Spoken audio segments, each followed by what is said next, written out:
Really lovely to see everyone. Hopefully everyone is here for the briefing session for the Edinburgh Community's Mental Health and Wellbeing Fund for Adults for 25, 26 and 26, 27. The way today's session is going to work is we've got a briefing session for the first 40 minutes. And what we'll do is we'll get through that, provide some of the key information about this year's fund, and then in the second half, there'll be an open opportunity for question and answers, and also to ask for clarification on some of the guidance. So if you give me 2 minutes, I will start sharing my screen. So Suzanne, you're on my screen. Can you give me a thumbs up if you can see that? Ideal. Perfect. Thank you very much. So for those that don't know myself, I'm John Havryluk, one of the service delivery leads here at Edinburgh Voluntary Organisations Council. And on the call today, we've also got Suzanne Campbell, who is one of the co-leads alongside myself. And we've also got Julie Ann Hill, who is our events and marketing coordinator and supports our events. Um, just a bit of housekeeping. Just for awareness, today's session is being recorded. What will be put live on our YouTube channel tomorrow or Friday is my voice and the presentation only. The question and answer session won't be recorded, but Suzanne in the background will be taking notes of the answers just to inform the FAQs that are published later on. If you do have a question, please throughout the presentation use the chat function, or wait until towards the end of the session. We'll have an open Q&A where you can verbally ask your question. And what we would ask is that you put yourself on mute just so there's no feedback noise as we go through today's presentation. So looking at some of the key information for the fund, now some of this will be not new information for those that have been involved in Community's Mental Health and Wellbeing Fund in previous years, but the funding allocation from the Scottish Government this year is 1.2 million, and we anticipate the same or similar amount of allocation for 27-28, but that's subject to the Scottish Government's budget process. This fund, as has been widely documented, and some colleagues may have seen it already, as part of the Fairer Funding for Charities pilot. And what that is nationally £60 million allocated to charities, to really understand the benefit of multi-year funding. So that pilot will take place in 26-27 and 27-28. This fund, no change from previous years, but offers small grants up to the 5k mark and also large grants up to 20,000. And we'll talk about it later on, but there is an option to receive more money where it's a multi-organisation partnership. In a change from previous years, we've also agreed to uplift all grant awards by 5%. So for those that have been involved previously, that was at 3%, but that's recognition of inflationary increases in this year particularly, but in the last few years. And as I was mentioning there a wee while ago, we are allowing each organisation part of a partnership to apply for up to £20,000 per organisation. Now, in a slight change to this year's fund, what we are allowing is organisations with an income over £2 million to apply as part of a partnership, but they can only benefit from 25% of the requested budget. So, for example, if the requested budget for a partnership was £10,000, the organisation with an income over 2 million could only benefit from £2,500 of that project budget. This year, the Scottish Government have reviewed the priorities and set some very clear priorities. The fund is very much focused on prevention and early intervention. And I know in Edinburgh there's been a lot of discussion about that in the last year. And also we're looking at a grassroots level, so at the heart of communities rather than anything higher level. So we're not looking at acute medical care or mental health interventions. This is very much about on the ground in communities, providing some preventative and early intervention activity. The priorities that have been set by Scottish Government have very much been driven by evidence and national strategy, so social isolation and loneliness, suicide prevention and tackling poverty and inequality. And I think it's really important that we sort of slow down here and focus on what we mean by some of this and what we're specifically looking for. So, in terms of social isolation, loneliness, we're specifically looking to target older people and those within the BAME community, so Black and ethnic minority. We're also looking for a focus on refugees and LGBTQI plus. And also what we'd like to do, and we'll talk about this later on in sort of small, is focus on the 16 to 24 community because again, there's been an identified gap for that part of society. And within all of this, the other thing we're looking to encourage is peer support. So how can peers support each other within the mental health space? And finally, we're also looking at intergenerational work. So how do we bring generations together within pieces of activity to support communities with sort of good mental health practice? If we look at suicide prevention, we're looking at lowering the suicide or crisis intervention, sorry, the risk of suicide or crisis intervention in communities. Now, what we would say is the risks are wide ranging, and we're also looking for activity that can demonstrate a link to supporting people in distress and or risk of suicide is welcomed, especially for the priority groups that I've just outlined. And then poverty, slightly more complex, but what I would encourage you to do is read into the partnership plan, which we'll talk about later on. But that very much provides some of the evidence base as to what we're looking for within the tackling poverty and inequality work stream. What I would say, and I've said it a couple of times there, is the partnership plan must be or is your go-to place for information. It outlines the evidence base, it outlines the strategies that we refer to, and it also provides maybe some of the answers as to what we are looking for and what has previously been funded through this fund. Looking at the sort of fairer funding for charities pilot, what the Scottish Government really want to aim for within there is that sort of commitment to provide more certainty for the third sector organisations. They've also asked us as the fund manager to try and allocate between 60 and 80% of funding to multi-year grants, so 2-year grants. So, a large portion of this money will be giving in multi-year grants, which we hope we'll see the benefits of in our communities. And also, for those that have been involved in previous years, the continuation element has been a key part of the programme in Edinburgh. So that remains or continues to be a key priority for this year's fund. So it's that multi-year element doesn't impact continuation, and we'll speak about that shortly. In terms of what can and can't be funded, now this is probably nothing new for those that have received funding from other public funding sources. But in effect, it's what we're looking at is contributing to the delivery of a project and also some contribution to core costs. Again, this is detailed within the partnership plan.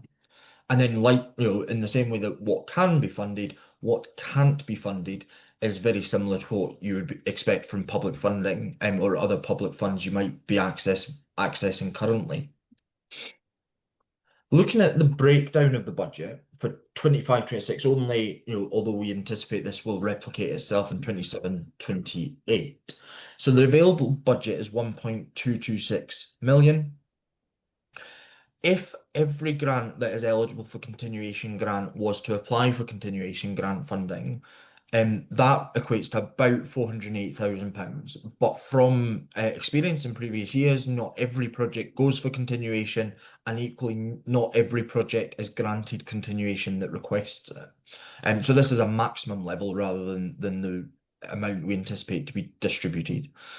Provided that 408,000 is distributed in continuation, we anticipate there will be 710,942,000 eligible or available for 2-year grants, leaving around about 107,500 for 1-year grants. But again, there is some movement in these numbers, really dependent on what is allocated in continuation. But we wanted to be very transparent around the minimum amount of funding that will be available at each level.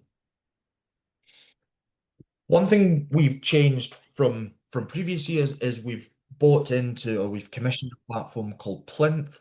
Um, you know, it is a grant management platform. It's used very heavily in England, particularly by organisations like EVOC, and local authorities and other grant fund managers.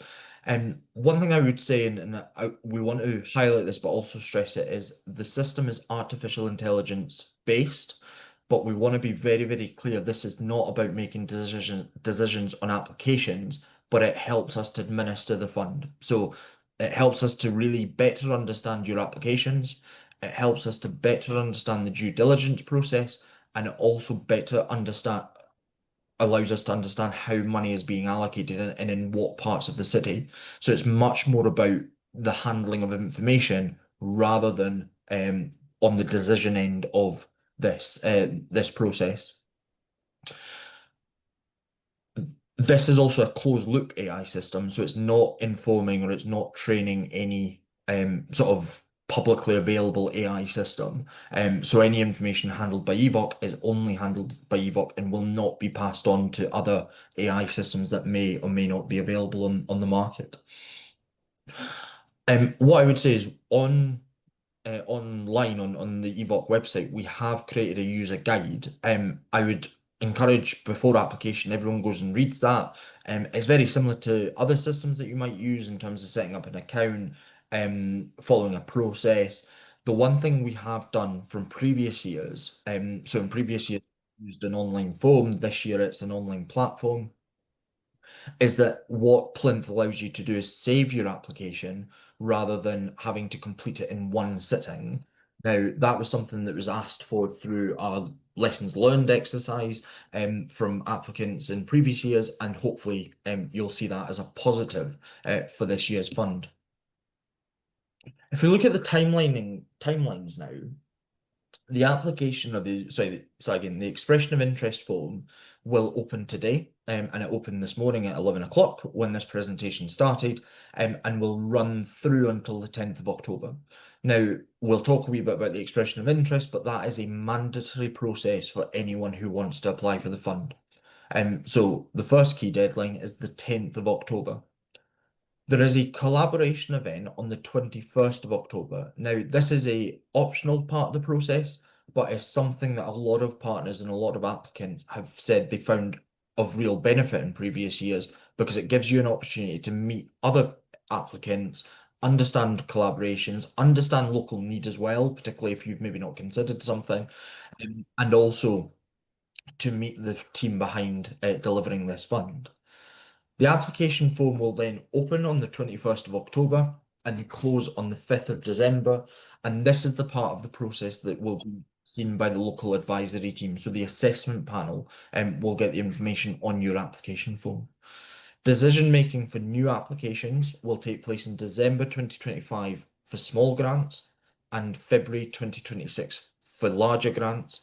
And we will have all decisions confirmed and made in March 2026 with the payments prior to the 1st of April.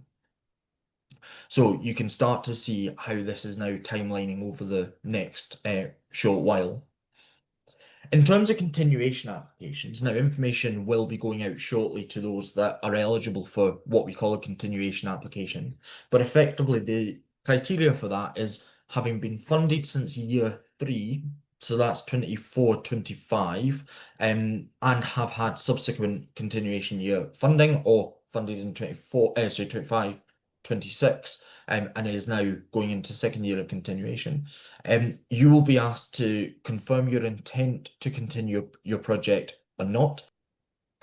If you do not intend to continue your project or you have received 3 years of funding to date, you will do a final evaluation and end your project towards the end of this financial year. If you do intend to continue, you then have the option of attending that optional collaboration event. Before the 3rd of November at 12 noon, there will be a simple application and interim evaluation, and then decisions will be taken in November 2025 by the local advisory team with decisions confirmed in December. I've talked a wee bit about the collaboration event, but I think it's really important that we give you information around what the purpose of that collaboration event is. The EOI process, or the information provided in the EOIs, will be provided at the collaboration event. So, one of the key purposes of this fund has been about consensus building and around partnership building as well. So we want to be very transparent about the projects that may come forward. So the EOIs will go to the collaboration event, and there'll be some form of discussion between partners, between stakeholders, both to explore potential partnerships between organizations, but also to identify where there is maybe duplication of projects, duplication of um, sort of ideas as well. Or equally, you might bring new evidence from your community that might inform the wider fund. And also, we want to be identifying any gaps. So, for example, are we identifying a gap in a certain community? Hopefully, that will be discovered at the collaboration event. And then we anticipate that the full application process will open straight after this event. So expressions for interest for the new grant. Now it's going to be a very, very simple form. This is online. What we're asking for is basic contact details, a forecasted budget. Now, what I would say about that is we're looking for a bit of an outline budget, in terms of a headline figure. We're not asking for detail at this stage, and also understand between the EOI and the final proposal, budgets may change. But what that does is allows us as EVOC and as the fund management team to really understand about how overcommitted the fund will be, or equally undercommitted the fund will be, and allows us to sort of resource the fund appropriately. And we'll also ask for 150 words about your project. Now, it doesn't need to be detailed, it just needs to be a very high level overview of what you're proposing to do. One thing to note is the EOI process is not assessed. So in terms of, it's only the final application that will be assessed. But the EOI process allows us to really understand, both in terms of the interest in the fund, but also understand, as I was saying in the collaboration event, the gaps, what's being proposed, is the potential partnerships, and also inform discussions at that collaboration event. And it's been a part of the process since year one. Looking at applications, now, what I would like to do is stress this quite heavily, is you will only be invited to apply if the EOI has been completed. So, Plinth is very useful. As a platform, it tells you when the application has been, or the EOI has been submitted, and it also sends you an email to confirm you have submitted your EOI application. So if you don't get either of those things, it means your application or your EOI has not been submitted.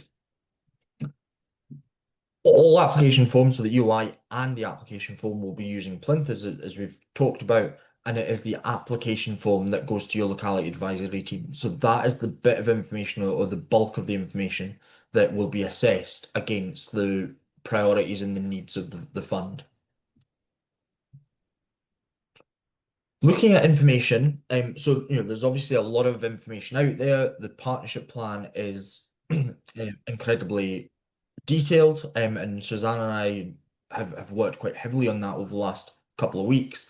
But what I would ask you to do is really keep up to date on EVOC's channels, so the website, which has been updated this morning, and everyone that receives the EVOC bulletin will have received that information via email.